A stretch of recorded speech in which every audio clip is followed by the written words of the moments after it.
Damn it, I muttered as I made my way back to my truck. Someone's been snooping around my load. I had stopped at a motorway service station to grab a bite. Normally, I don't go for the food at places like that, it's overpriced and, frankly, not great quality. But I was running short on driving hours for the trip, and there weren't any transport cafes around that would still be open at that hour. While I was away from the truck, someone had messed with the tarps, those large sheets we used to cover the load. I could see several of the tie-down ropes were loose. Whoever did it had wasted their time, though, there was no way anyone could walk off with the machines I was hauling. After double-checking the straps were still secure, I got to work retying the tarp. As I did, I noticed a guy walking around the other trucks, looking like he was searching for something. "Got a problem, mate?" I called out as he approached. I figured he might be the one who had been messing with my rig. Talking to him would probably make him realize I had spotted him, and he'd stay away from the other trucks. "You haven't seen a blonde girl around here, have you? About 5'4", black skirt, white top?" "No, I haven't seen anyone. I just came out of the restaurant." "What happened? Lose her?" "Yeah, we had a row, and the dumb little thing ran off. I thought she came this way." With that, he wandered off, but a thought crossed my mind. Before I tied the last rope down, I lifted the edge of the tarp and peeked underneath. Two of the most striking blue eyes were staring up at me. A soft voice pleaded, "Please, don't tell him I'm here." Well, that was one of the prettiest faces I'd ever seen. Why she was hiding under there? Honestly, I didn't care. If she wanted a way out from that guy, I wasn't about to refuse. "All right, but you're in for a cold ride. I'm not stopping until I get to Plymouth." "That's fine," she whispered back. "I just need to get away from him." "Hang on tight, then. Here we go." I pulled out of the service station and onto the M5.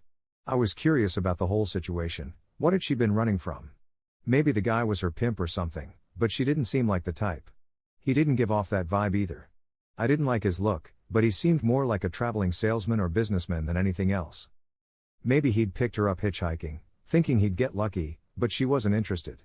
But if that was the case, why hadn't she just gone into the restaurant? It was crowded enough that he couldn't have gotten too pushy with her. I knew 3 hours was a long time to spend under a tarp, especially with the cold air that night. So about 40 minutes into the drive, I pulled off at an exit, stopped on the hard shoulder, and let her out from under the sheet. She looked frozen. "All right, mystery girl, get in the cab. You'll warm up in there." She gave me a strange look, and I realized how that might have sounded. "Hurry up. I can't leave you out here alone at this hour. Anything could happen. Now, come on, I'm short on time." She hesitated but climbed into the cab without a word. I got back onto the M5, checking the time. If all went well, I'd make it to my delivery just about on schedule. She warmed up quickly in the cab. She leaned against the passenger door, looking like she might fall asleep. She was a pretty girl, maybe around 20. Thin, but that was the style these days. "If you're tired, you can climb into the bunk and get some rest. We've got another couple of hours." She shot me a puzzled look. "Come on, you're safe with me. I've got to drive this thing anyway." She thought for a moment, then nodded. "Thanks.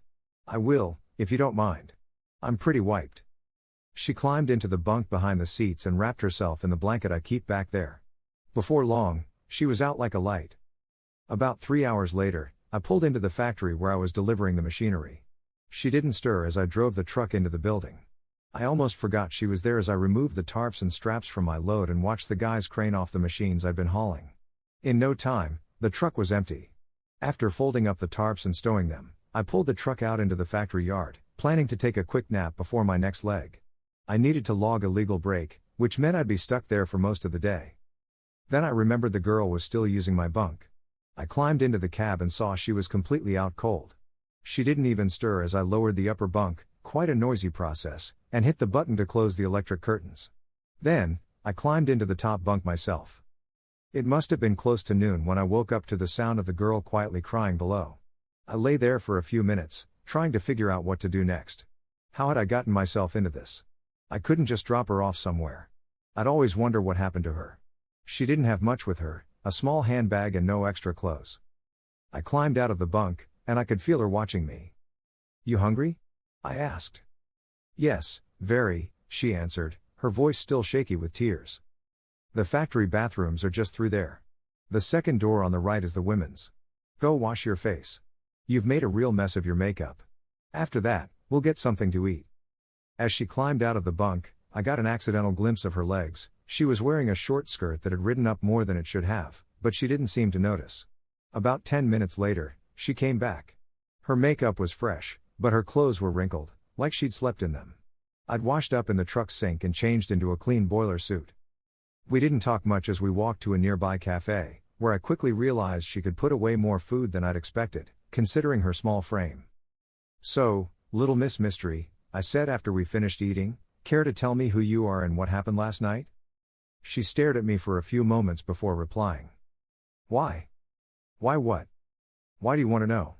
I'm just some girl you gave a ride to." "Come on now. I pick up hitchhikers all the time. But you were hiding in my truck. That tells me you're in trouble, and I need to know what kind of trouble. I don't want to read about you being found dead in a back alley somewhere. So come on, Misty, spill it. Maybe I can help." "He's my brother," she said, as though that was all I needed to know. I just sat there, waiting for more. "Well, actually, he's my half-brother. My parents passed away in a car accident when I was 12. Jeff's 8 years older than me, and he took me in after that." "So why were you running from him?" I had a feeling I might have asked a dumb question. She was stunning, and it crossed my mind that maybe her brother had been mistreating her. "Jeff likes to think of himself as a businessman. The truth is, he's never held down a proper job that I know of. He buys and sells things, always talking about some big deal he's working on. He spends money like it's endless, but there's always bills piling up and we end up moving a lot. I think he's been running from his debts." She fell quiet again, her eyes staring down at the half-empty cup of tea in front of her. I could tell she didn't want to say more, but then she seemed to change her mind. "He owes money to some guy and can't pay him back. The guy wanted me to work off the debt. Do I really need to say how?" "No, I think I can figure it out," I said, the situation becoming clearer. "I told Jeff I wouldn't do it. God, the guy's old, and I've never." Her voice trailed off, and then she started crying again. I waved the waitress over for a couple more cups of tea. "What am I supposed to do now? I don't have anyone else to turn to." "Nonsense, you've turned to me, haven't you?" I said, trying to reassure her. She looked up at me, a puzzled look on her face. "Listen, Misty, I'm a truck driver, like my father before me. And I think my grandfather might have driven a damn horse and cart or something. Anyway, driving is in my blood. Do you know what they used to call us truckers back in the day? Knights of the road. Sure, not many of us are old school anymore, but you just happen to run into one who is. Misty, you're a damsel in distress, and I'm here to help. You just have to decide what you want to do next. I can't go back to Jeff. He'll just make me go to that man, I know it.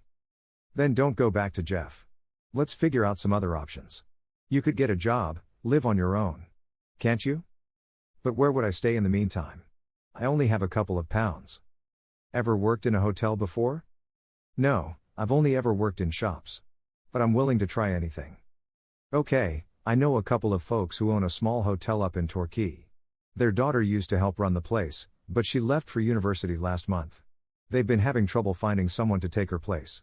I don't think they can pay much, which is probably why they're struggling, but it's all found. No expenses for you. You think they'll take me on? I don't know anything about hotels. Yeah, I'm sure Mac and Jenny will take you on. Mac's old school, just like me. But you'll need to be willing to work hard. In a small hotel, you have to do a little bit of everything, and it's not a 9-to-5 gig. I don't mind that. I'm a fast learner. All right, sit tight, I'll give them a call. I went over to the payphone and called Jenny. After I explained the situation, she said I should drop Misty off there ASAP. She'd start serving breakfast the next morning. When I told Misty, it was the first time I'd seen a real smile on her face since we met. I found myself wishing I were a few years younger, but from what I gathered, she was about 20, and I was 38, old enough to be her father. We couldn't leave Plymouth until 4 in the afternoon because I had to take a legal break before getting back on the road. So, we walked to a nearby supermarket that had a clothing section. Misty only had the clothes on her back. 2 hours and a couple of £100 on my credit card later, we took a taxi back to the truck. I practically had to push Misty to let me buy her the clothes. I knew she felt guilty about it, thinking she was taking advantage, but she insisted on keeping the receipts because she wanted to pay me back. Honestly, I didn't expect her to. She wasn't going to be making much working in Mac's hotel. I didn't need the money. Since my wife left me, Taking the kids with her, I had no one to spend my cash on. She and her new partner never asked for child support, even though I offered. No, they drove a wedge between me and my kids. The family courts didn't help me either, and now, my children wouldn't even recognize me if they saw me on the street. Maybe one day they'll find out about the money I've been putting aside for them, but I don't think they'll ever know how much I miss them. As I drove from Plymouth to Torquay, Misty, who had introduced herself as Ashley Gordon, told me a little more about her life. She was actually 22, and from what she said, she'd been completely under her brother's thumb until the night before. I don't think she'd ever had to make a decision for herself before, but she was trying her best now. Mac and Jenny were impressed when we arrived. They were busy getting the evening meal ready, and Misty jumped right in to help with the vegetables in the kitchen. I left them to it and made myself comfortable in the lounge, resting for a while. Later, when the food was cooking, Jenny took Misty to her room to settle in. Mac and Jenny joined me in the lounge shortly after. I didn't have too much time before I needed to get back on the road for my next delivery. "So, where did you pick the mystery up from, Al?" Mac asked. "Mystery?" Jenny interrupted. "Ah, there used to be a lot of them back in the day," Mac explained. "They'd hang around transport cafes, trying to catch a lift somewhere. No one knew where they came from or where they were going. Most were runaways. There weren't many motorways back then, so once they were out of town, they could disappear for good. I reckon most of them ended up on the streets." "You're a soft touch like your dad, Al. You couldn't take the risk, could you? Ashley made you think of your daughters, didn't she?" Mac added. "He knew all about my past troubles. He'd been a friend of my father's before he passed." Christ, I hope my daughter never ends up in the position Misty was in. That's what her brother had planned for her. He was going to pimp her out. God knows where she would have ended up if he'd gotten his way. "Well, don't worry, we'll take care of her here," Mac said. "Jenny, you better warn her about some of the guests. A few of the sales guys have a way with words. I think the fact that she ran away and hid in Al's truck shows she's not the dumb blonde her brother thought she was. I'm sure she knows how to handle the Casanovas, but I'll have a word with her anyway," Jenny assured me. I said my goodbyes and hit the road again. Misty gave me a hug and thanked me before I left. It was an affectionate hug, and I took it as the kind a daughter might give her father. It was the first time she'd physically touched me, and it felt good. I couldn't help but wonder what I had missed with my own daughters. It was about a month before I saw them again. I had planned to spend the weekend at the hotel, so after I dropped off my load on Friday afternoon, I parked the truck in the lorry park. That spot is where the coach station in Torquay is now. I paid for the weekend and then hopped in a taxi to the hotel.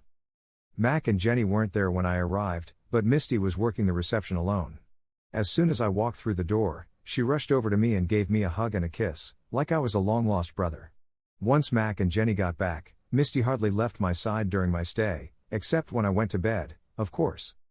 I began to wonder if Mac would be annoyed with her. There must have been plenty of work to do. But Jenny told me that Misty hadn't taken a single day off since she started. She'd told them that she'd take her time off when I came to visit. It was a bit of a change for me. Normally, I just kick back in the hotel lounge when I visit Mac and Jenny. But this time, Misty and I spent the weekend exploring the town. She stayed close to me, like she thought I might get lost or something, as she showed me around. She clearly enjoyed being my guide, so I didn't tell her that I had known the place for years. I did notice a few strange looks from people. I may have only been 38, but next to Misty, I felt like an old man. It seemed like Misty had started to see me as a father figure. So, that's the role I carefully took on from that point forward. Of course, her brother had been that figure in her life, but he'd let her down in the worst way. Now, she was looking to me for support, and I was determined to give it to her. Though, I did wish I were a little younger. I was beginning to develop strong feelings for her. The weekend flew by, and when it ended, I decided I'd change my routine to spend more weekends in Torquay. Driver hours, rest periods, and the required 48-hour breaks are strictly enforced in the UK, so I didn't have much reason to stay at home on my rest weekends. I used to rotate between friends' places around the country, but now, having Misty in Torquay gave me a reason to go there. For the first time in a long while, I felt needed. The trouble was, how often I could make it to Torquay depended on my work schedule. Probably once a month was the best I could manage, but those weekends with Misty were some of the happiest I'd had in years. I knew they'd be brief, and I wanted to make the most of them. Misty was an incredibly attractive young woman, and I knew that one day, some guy was going to catch her eye. About 6 months after Misty first hid in my truck, I received an urgent message from Mac. He told me that Misty's brother had shown up at the hotel, and she was upset. Mac had gotten rid of him, but he suspected the guy might come back. Misty's brother wasn't as difficult to track down as I'd expected. I knew the general area where he operated, and he'd pissed off so many people that there were plenty of folks keeping tabs on him. I rounded up a few acquaintances, and we went to see him.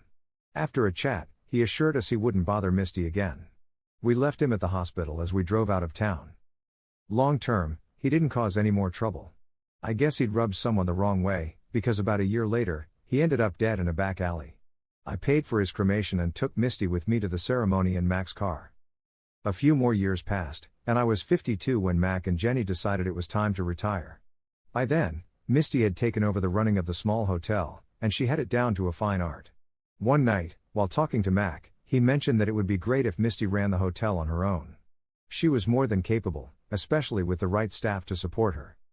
To make a long story short, I ended up lending Misty the money to buy the hotel. If I'm honest, when I gave her the loan, I never expected to see the money again, though she had repaid me for the expenses I'd covered when we first met. By that point, Misty was like a daughter to me. I treated her as such, even though it took a lot of convincing for her to accept the money. In the back of my mind, I couldn't help but wonder if anything happened to me, would Georgina and the kids come out of the woodwork? They'd cut me out of their lives for years, so why the hell should they get my money? Misty and my brother were my only family now. Over the next year or so, Misty worked hard to bring the hotel up to date. Mac and Jenny had let things slip a bit as they got older, but they couldn't stay away from the place and would still visit often, probably at the same discounted rate I paid. As the years went by, I never really understood why Misty didn't get married. There were plenty of suitors around, though I rarely saw them because whenever I visited, Misty insisted on spending time with me. Even if it was just going to the cinema or for a walk. Then, just after my 56th birthday, my brother gave me the news that Georgina had passed away from cancer. I was surprised by how hard it hit me. I thought I'd moved past any feelings for her, but I ended up crying that night, and for several nights after. No, I didn't go to the funeral. I didn't want that bastard and my kids seeing me cry over her. She had destroyed my life. I think Misty was the only person who knew how upset I was. She could read me like a book, and it was to her that my brother had sent the letter Georgina's solicitor had forwarded to him for me. My dearest Alan. I imagine you must hate me. I beg you to forgive me. I owe you the greatest apology. You will never know how sorry I've been for the wrongs I've done you and the mistakes I've made in my life. I admit that I married you for your money. I didn't love you back then, I was just looking for an easy life. You were a great provider, and we had 3 wonderful children together. But then Roger came along. He showered me with compliments and promised me the world. Roger had millions in the bank, and I'm sorry to say, it went to my head. I was just a greedy person back then. It took me a long time to realize what I had lost. There comes a time when you understand that money isn't everything. There was no love between Roger and me. The truth is, I had the one thing Roger's money couldn't buy, your children, and that's what he really wanted. I'm disgusted with myself for taking your children away from you. I know there's no way you could ever forgive me for that. Alan, I know you won't believe it, but while we were married, I fell deeply in love with you. It took me years to realize what I was missing in my life when I was with Roger. It was you. If only I could live my life over and we could have been together, I know I would have died happy. As it is, I go to my death thinking only of you. You'll never know how hard it is for me to admit that I've made such a mess of my life and yours. I've tried writing this letter to you so many times over the last few years, but I've never been brave enough to finish it. I've written letters to our children, telling them how I forced you out of their lives.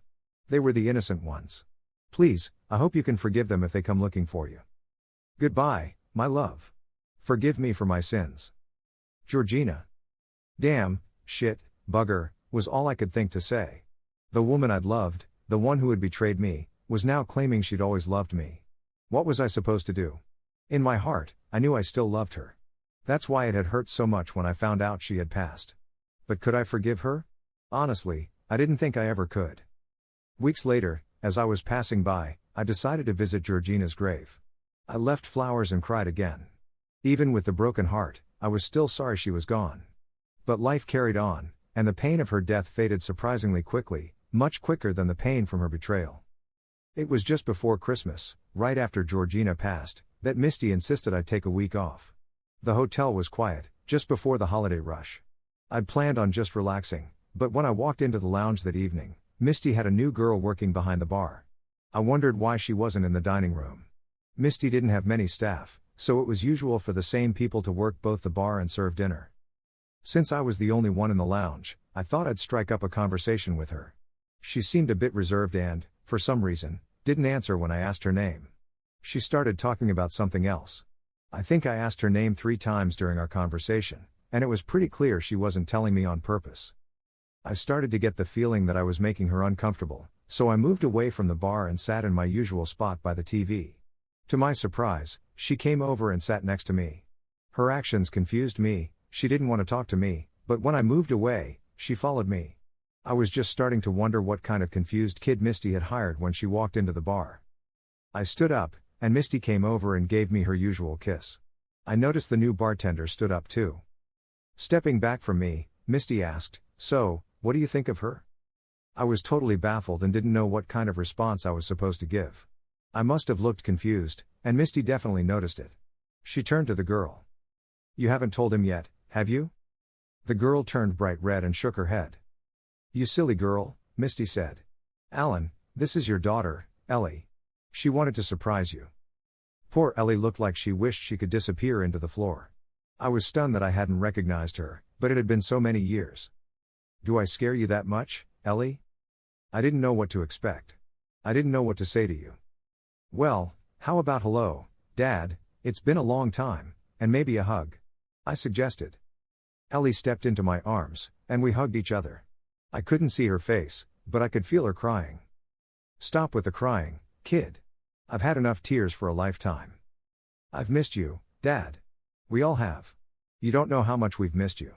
You know, until Mom died, we thought you were dead. Mark would have looked for you when he was old enough, but they told us you were killed in a car accident." "They did what?" I was stunned. "I think Roger wanted us to treat him like our dad. We never really did, though.